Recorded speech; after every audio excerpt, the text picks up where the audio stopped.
Well, good morning, everyone. Welcome to Spirit XL's weekly update. Pretty early in the morning here, just before 6 a.m. and nice and quiet here. So before it gets noisy and everyone moves into the yard and starts their grinders for the day, I thought I'd do a bit of a video walk around. Quite a lot to talk about today, so pour yourself a nice cup of coffee or a cup of tea and sit back, and I'll try and not put you to sleep. Anyway, it's been a really awesome, God, it hasn't even been a week this week. Monday, we spent Monday, we moved back into the shed on Monday. We flooded Sunday night, and then Monday morning, the tide went down and the water came out of the shed. We ended up with about a foot of water in the shed. So Monday we had to hose, or we helped the yard hose the silt out of the shed. There's a bit of mud and silt. And clean the shed up. We had to put everything back on the ground. Put the fridges back down and put all the tools and everything back on the ground and get our benches clear. So we did all of that Monday. And then Monday afternoon, Chloe and I managed to get some carbon onto the P bracket, which is really good. We did a nice layer of biax first over the hull, and then we put the carbon over the P bracket and in multiple directions and wrapped it right around. And also we managed to get it right around this sharp trailing edge. It's a fairly light carbon, 400 gram. So it allowed us to get it around this trailing edge and secure both edges really well, and it came up really well. Super stoked with how good the laminate or the lamination came up. And you can see now we've managed to get some bog on here, or fairing compound. I just thought I'd show for anyone that's interested. These are the 3 fairing compounds that we've got. They're all West system. This is our gluing compound. It's a 413. West system microfiber blend. So anything that we've got to glue, we will put that and use that. That's a really hard adhesive filler. And then over here we've got the 411, which is a microsphere blend. That's a filleting. So any of the coving that we do, we use this. And then this is the fairing compound, and you'll see it's a light brown. It's a 410 microlite. So very easy to fair that, to sand it into a nice shape. Whereas this one here is a little bit stronger, a little bit harder to fair. And then this one here is like concrete. It's like a rock, so you don't really want to use that anywhere that you've got a fair. But what we do is we blend them. So we do like about a 60% or even a 70 to 60% to a 30-40% blend with that. And that's what we use to fill a lot of the holes and things like that. But when it comes to fairing, you just use the fairing compound. And then I'll go over this later today with a sander, and that'll come up really easy. The same with the P bracket. It'll take a few coats, a few goings over of the fairing before you get everything right. You've got to be patient. But yeah, so that's all good. Worked on the leading and the trailing edges. Also, I took the bearing out of the P bracket. I took it out before I did the fairing, just to make sure that we could get it out. And it came out pretty easy. Then I had the guys from Watson's come down, and we just spoke about how we're going to put the new bracket in, the new bearing in, how we'll hone that out to the correct size, so it's exactly the right size for the new bearing. And when they make the bearing, they can they can sort of hone it down and make the bearing the same size as the hole as well. So there's 2 different ways that you can make it fit. You can adjust the P bracket, or you can adjust the bearing, whereas we'll do both. We'll clean this up inside, and then we'll make the bearing to fit that. And then the same here, he got the bearing out of there, and it's a bearing that's made of timber, and so you put a screwdriver into it, and you break it out. I'll probably do a little bit of grinding and fairing around here as well, just to neaten it up a bit. But yeah, it's been a really big, so realistically we've only done 4 days. Today's Saturday morning. From Wednesday onwards we've had Jamie Morris in here helping us as well. And yeah, you might have seen Jamie. We did a video, if you go way back a few years, you'll see I did a video where I interviewed Jamie. He was building the Tony Granger Trimaran Venom. And he's a very, very experienced composite boat builder. So we're really lucky to have him with us helping. Anyway, these are the little hatches. You can see they've been decored. And they've got that glue compound and filleting mix. So you can see the hole in the floor to put your finger to lift it out. And then you've got the decoring around there. And then they will go, this is a forward floor. So Jamie's been working on that forward floor to go in the forward cabin. You can see he's got it marked out here. And then these are the hatches. So this is going to be forward and then that's aft. It's a little bit hard to tell with all the tools and everything everywhere. But this will be, you can see he's already got the flange. He'll cut this out. It's decored in here.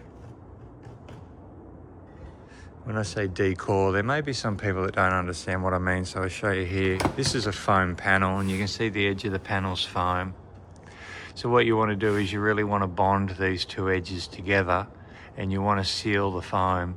So you dig the foam out, you decore it, is what we call it, decore, because the foam is the core between the two laminates. So you dig the core out, and then you replace the core. And you have to do it really well. You want to get rid of all of it. If there's any foam or anything left, the water can travel along the foam. This is a closed cell foam anyway. So it's fairly waterproof foam. But yeah, you dig it out and then you put in your glue filleting mix. And then it bonds the two fiberglass layers together and it seals your core. And it gives that edge a lot of strength. And then he'll cut around the black line, and then that creates a little flange for the hatch to sit on. So this will be where the transducer is for the speed, depth and temperature log. Then here, this will be a watertight compartment. The one in between will be watertight. And then the one forward, this is where the seacocks are for the toilet and the forward head. So yeah, Jamie's been working on that. It's been really good to watch him and how he does everything. We're learning a lot.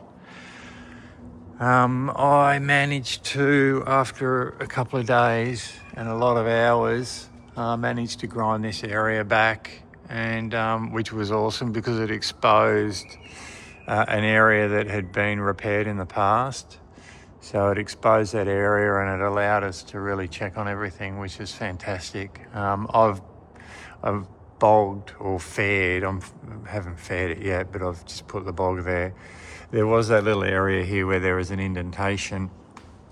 And what we've been able to ascertain is that there was a through hull here. Well, it wasn't a through hull, it was a transducer for like a sonar.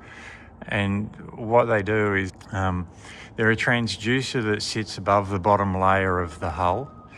So you drill a hole in the boat, but you don't go through the hull, you just go through the top layer of the hull and you leave the fiberglass bottom layer.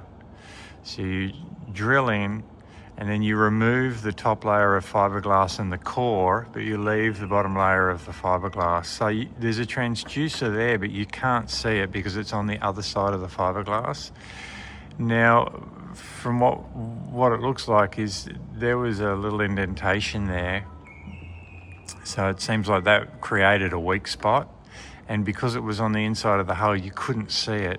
You didn't know that there was a soft, well, not a soft spot, but you didn't know that there was a big transducer there and a weak area in the hull. And it looks like they've sat the boat there on a stand, created this small indentation. So anyway, what we did to just increase the strength anyway was 3 layers of fiberglass 450. So one layer would go from here all the way around the bottom of the boat to here. Then one layer from here all around the bottom of the boat to here. And then we did one big strip up the middle.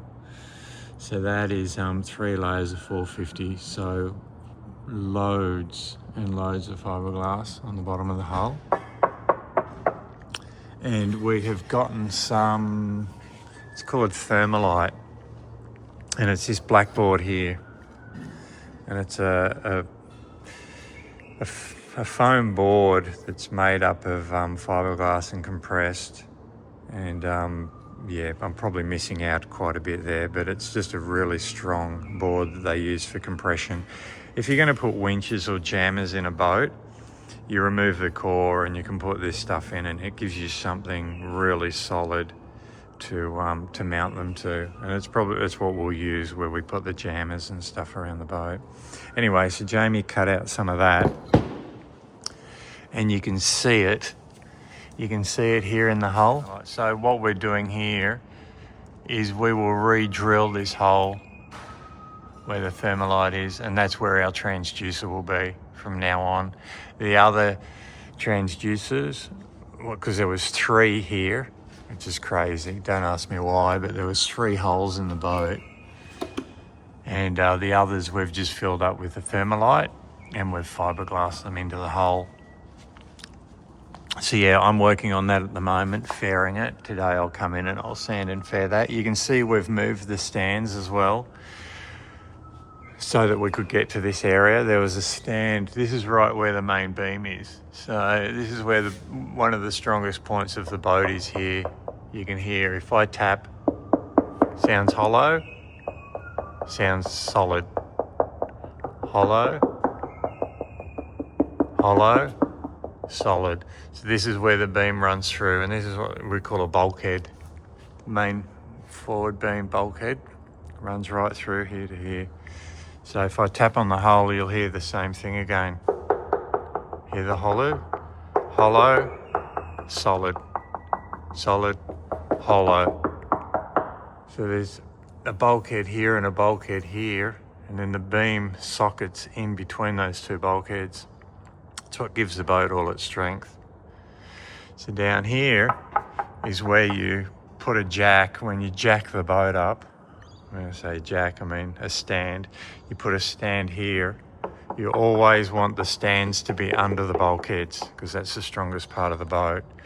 So to get to this area so that we could fiberglass it all, well, the main reason wasn't to fiberglass it. The main reason was to grind it back and check what had been done, because we knew something had been done, but no one ever wants to tell you what they did. So, you know, I've spoken to the past owners and no one, all I got told was everything was repaired properly, but no one told you what actually happened. So what happened was the boat was run up on a reef somewhere, and it had damaged some of the planking in the path, but it had been repaired properly. On the outside, it was all repaired properly. So all we did was grind it back so that we verified ourselves that everything was done properly. You really want to know as much about your boat as possible if you're going to be taking it out there into conditions that you don't know what you're going to get. Anyway, so we've really beefed this area up, and the other advantage for that is that now when we come into a shipyard, people can put a stand wherever they want and it's not going to be a problem with the hull.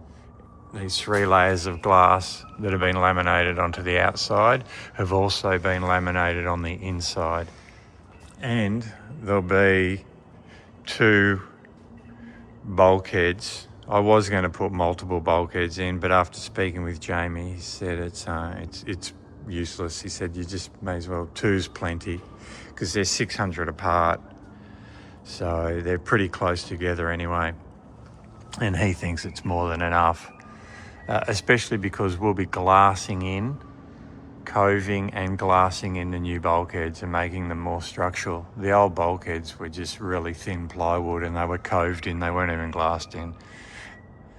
So we're really beefing up the front of the boat. And once that's done, I'll paint this, copper coat it, and then we'll jack the boat up again. And we just jack the boat up using these stands. This is a benefit of having a really light multi hull, is that you can jack it up pretty easy. And then we'll move that stand back here, and then we'll work on, I'll finish off around the centerboard box. And you can see Chloe and I got all this glassed, and it's come up really good. Really happy with the way it came up. Really nice. We've got such a strong edge here now. It's really cool. And yeah, it's beefy as. And you can see this white glue. You can see the white that's under here. Yeah, that's the glue coving that we did. So it's really strong. And then we put 2 layers of 450 over it. So it really beefed it up. And we brought it right around this beveled edge here. And I'll end up having to grind back that edge a little bit on the box. But yeah, super happy with the way that came up. And yeah, and then we've been doing a few jobs upstairs. I oversized drilled all these holes from the scuppers and filled them with glue. And then what I'll do is cut some PVC pipe on an angle and cove it in, and then we'll ferret and paint it. So they'll be really nice little scuppers.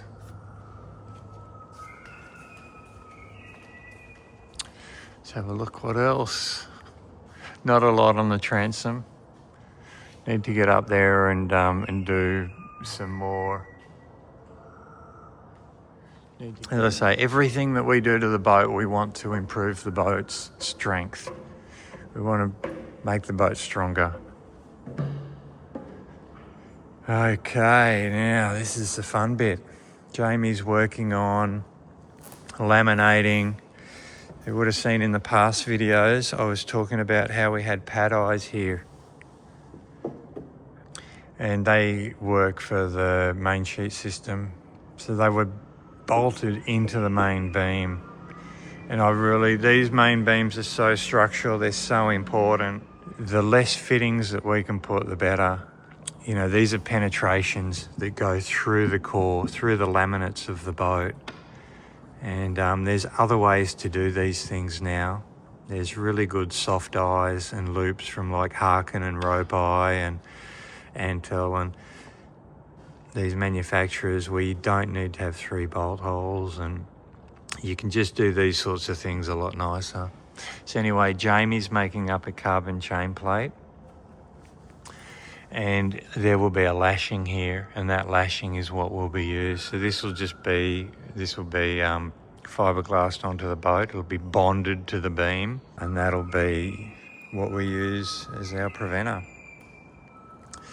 We'll grind these things off. This is just like a G10 fiberglass plate with threads into it, helixes. So we'll take that off. This will just be one nice fair beam. This was a support going up to the rail, to the handrail at the back, but we don't need it. You know, that's plenty strong enough. It's really sturdy. You don't need it. So we're not going to have it there. And it was probably to stop people falling out the back of the boat. Amazing saloon roof. Check it out. And it's really starting to look cool. It looks very big at the moment because it's all the one colour. But once we've got the roof painted with deck tread and the hatches in it and the windows in the side, it's gonna, it looks schmick. It really does look great. Okay, so a couple of people asked questions. Let me go back a little bit. This is H80 foam. So foam comes in densities, and this is what they call H80. It's a high density foam. So you use the H80 for more structural things. So it can handle compression more. So when you step on a seat like this, you would, use like a H80 because you're going to be standing on it. Or you just put a thicker layer of fiberglass on top. But anyway, for everything structural, we're using H80. For any furniture or anything that's non-structural, we're using H60. And also the thickness changes. This is a 20mm foam. For any of the furniture or anything that we do, we use a 15mm foam. And then you've got the laminate on the top and the bottom. This is a uni. So the main strands of the fiberglass run athwart ships. They run across the boat. So that gives the roof a lot more strength. Our next step is to fiberglass the whole thing with 600 gram biaxial fiberglass. Biax means it runs in two different directions. The fiberglass mat, like this, you can see the strands of fiberglass running this way and then they're running the opposite direction, 90 degrees to each other. So yeah, we cover the whole thing. We fiberglass the whole structure. Then we're going to run some triax around the edges here, around the top edge. And then we cut the windows out. We run unis around the windows. There's quite a lot of work to be done here. And as we do it, as we progress, I'll talk more and more about it. And I may even do a little bit of a chat with Jamie to talk about the structure and why we're doing certain things. But the windows are going to be bigger. We're going to have more windows, and we're going to make the mullions, which are the beams that support the roof, really, really beefy and really strong, so that we don't have any of the issues that we had in the past. Yeah, I've been removing a few things, remove some more pad eyes. This was where there was a chimney. There was a heater up forward in the forward cabin, a diesel heater, which we will never use because we will never be operating the boat anywhere where it's cold. So we don't like the cold. Jammers, remove some jammers, another pad eye from there. And then I removed, this was the outlet for the, terrible. But look at the size of it. That thing weighed about 5 kilos. It was absolutely absurd. So we're losing a lot of weight off the boat. I'll take you downstairs and show you some of the things that we've been losing weight with. So yeah, really happy with the way that cabin top's coming up. I'll just walk you out here so you get a bit of a better view. Yeah, look at it. It is, mate, I'm just really impressed. Yeah, I wanted to copy it exactly. I didn't want to change anything because we really like the look of it. So we just wanted to make it a little bit wider and increase the height, the thickness of the roofs. But mainly because that was the easiest way to make it. I don't need any more head height inside. I can stand easily, but we figured why not make it like an inch higher? You won't notice it, and it'll just make the inside feel a little bit bigger, and it'll make it easier to build. Now, okay, I'll show you. This is the other chain plate Jamie's working on. You can see he's laying them up using the boat as a mould.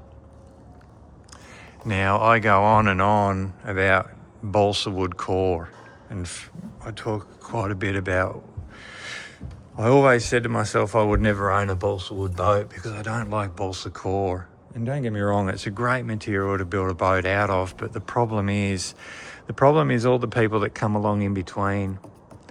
Yeah, everything that the original builder did, Bill, which is this stuff here, anything with the backing plate with the G10 on it was done by the original builder. Now, he's oversized, drilled these holes, and he's decored them. And so there's less chance of moisture coming down into that hole and getting into the core because he's drilled a bigger hole, filled it with glue, and then drilled a smaller hole in the middle. But it's impossible to know, if it's sealed properly. And these holes haven't been decored, okay? This stuff here, where there's no backing plate, are add-ons. This is where they've added jammers in the past. Just drilled a hole and bolted them to the deck and put a little bit of silicone or Sikaflex or 5200 or some sort of sealant there. And then over the years, water gets in the hole and then it starts filling up the balsa wood core. And balsa's like a sponge. This is a foam core, and this is a closed cell foam, so water can't get into that core. Okay, so foam, that's why, and not all foams are built the same, but that's why a lot of people prefer foam, because it's much more durable. Less things can go wrong with it. And everyone knows on a boat you want less things to go wrong. That's why we're removing all these fittings. What happens when you get water in the core? So this is balsa wood, okay? Now I knew that we had a soft spot here because I could see that there was cracks. There was some small, very small cracks here, and I could feel it when I walked on this area. I knew it was a little bit soft because you could hear it. You could hear the difference. It sounded more hollow.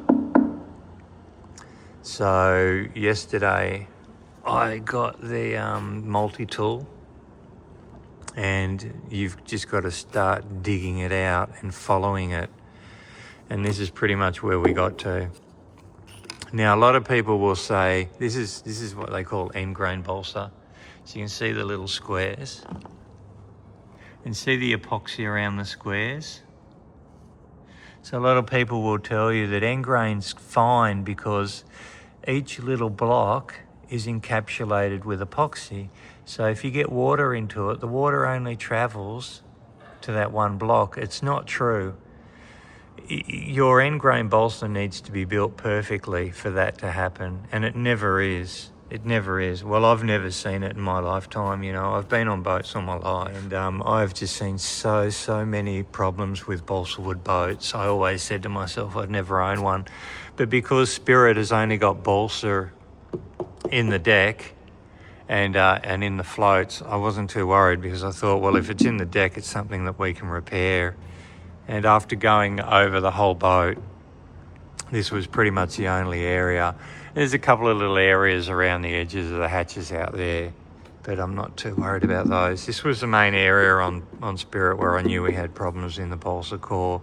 So anyway, yesterday I started digging it out, and there was a crack here in the corner because the boat wants to twist between these two beams. The two beams want to twist the main hull. Yeah, the front beam wants to go like that and the back beam wants to go like that. So it really puts this main hull, twisting moment. So that's why I'm assuming we've got a crack here, and there's a join here, which isn't really that great. So we will beef this up, and then we will replace this area with foam, and then we'll just fiberglass everything back in. And probably do a larger radius in here and give it more support and more strength. And but that's why if you're buying a boat that's got any balsa wood in it, you really want to make sure that the boat is built well. That's the most important thing, who built the boat. Now you can see here, this is the this is where there's a deck organiser mounted for the line that comes from the preventer around to the winch. And you can see how it's been decored. So that there is epoxy laden balsa wood. So the water, if water gets down these bolt holes, it can't travel out of the hole and into the balsa.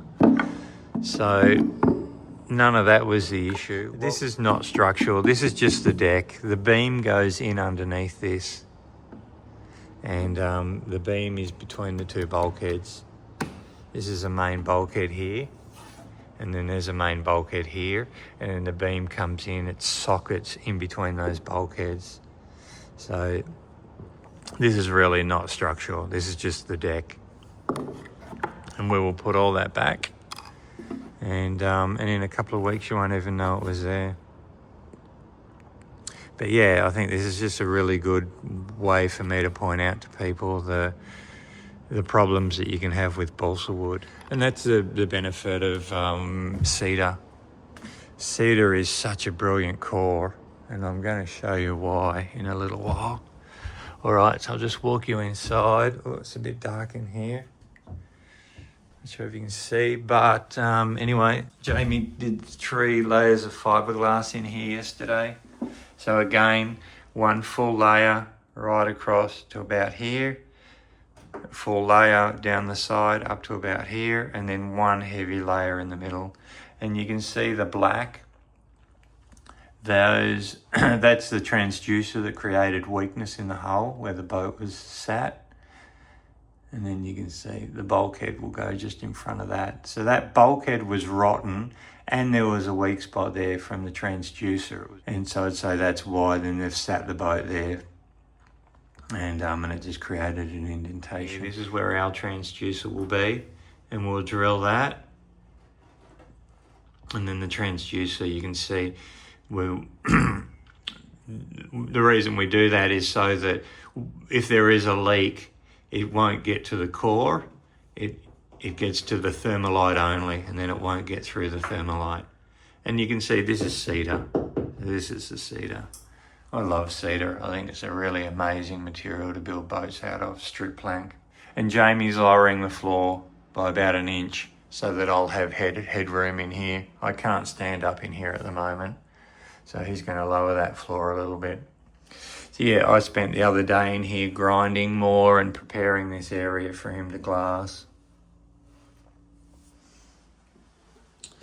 So yeah, we're getting there. We're definitely, smashing it out. Next jobs after that floor is done will be the anchor locker up forward.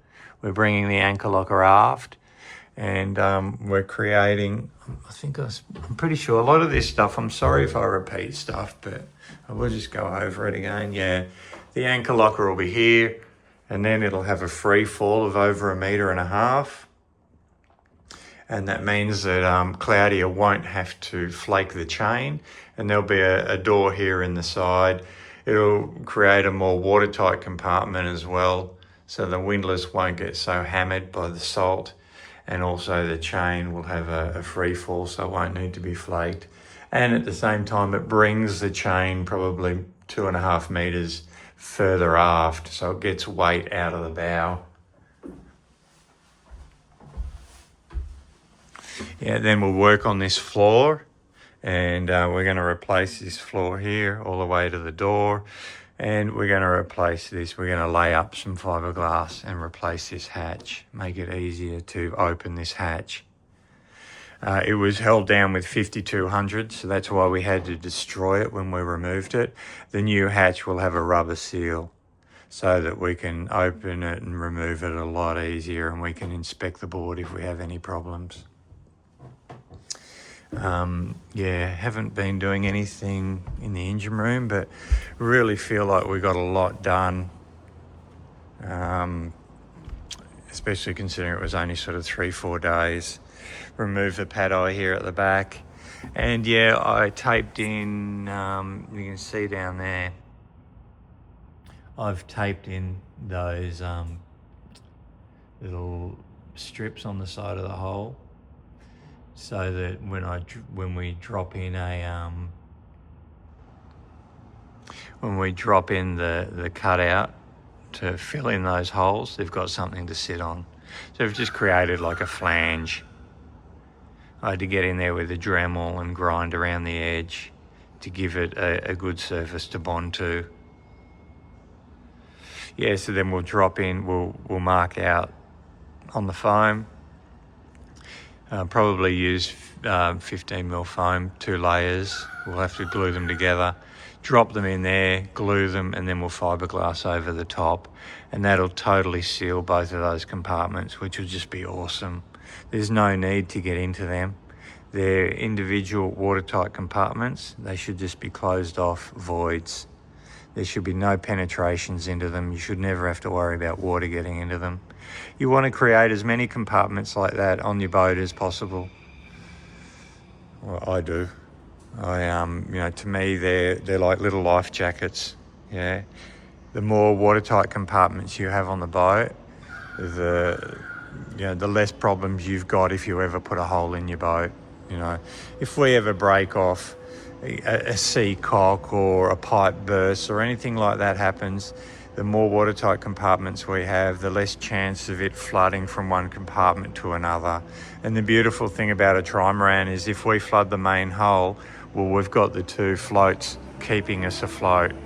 And that did happen once before on Little Spirit. Oh, you can hear the travel lift starting up. Yeah, and you can see I've oversized drilled these old holes. The core was fine around these. So we've removed these fittings. I drilled the holes out and then I filled the core with glue.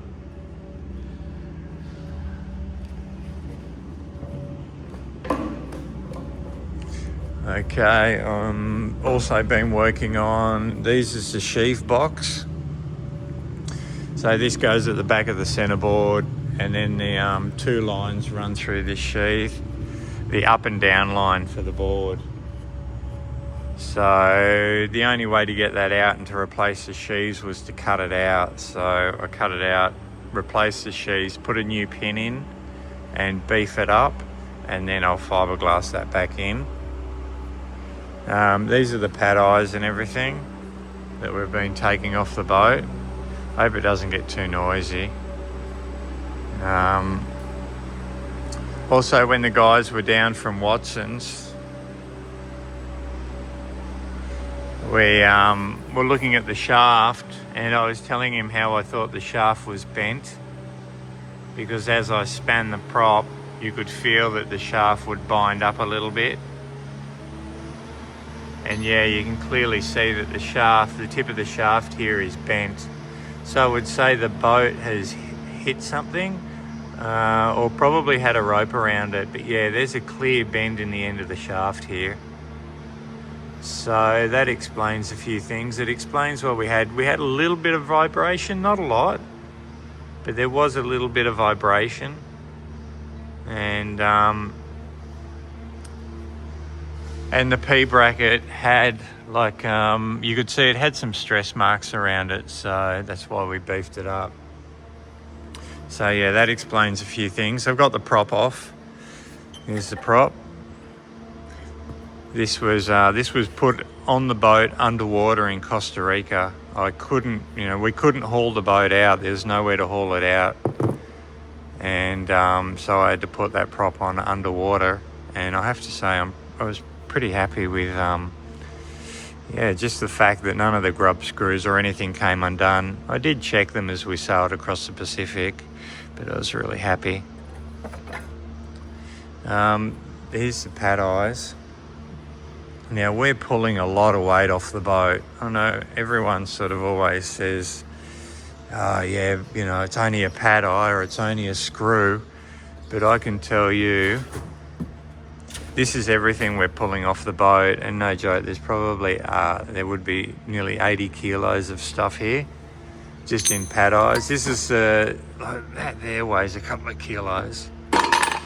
That weighs probably 5 or 6, like that's absurd. And that was the deck pump out for the forward black water tank. These are all pad eyes and backing plates and screws, and like there's another few kilos there. These are all screws. More, the diner plates, they're a few kilos. This is the cleat that was on the deck. More screws. And that's a you can see that's the epoxy around the decoring. That was the foot block for the staysail. So that's being replaced with a Harkin rope loop, which weighs 150 grams. So we're getting rid of all of this weight. And I just wanted to open this box here just to show people the amount of pad eyes. Like, I don't think people understand.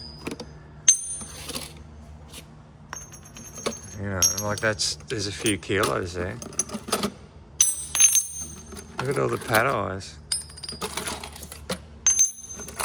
And that's not even all of them.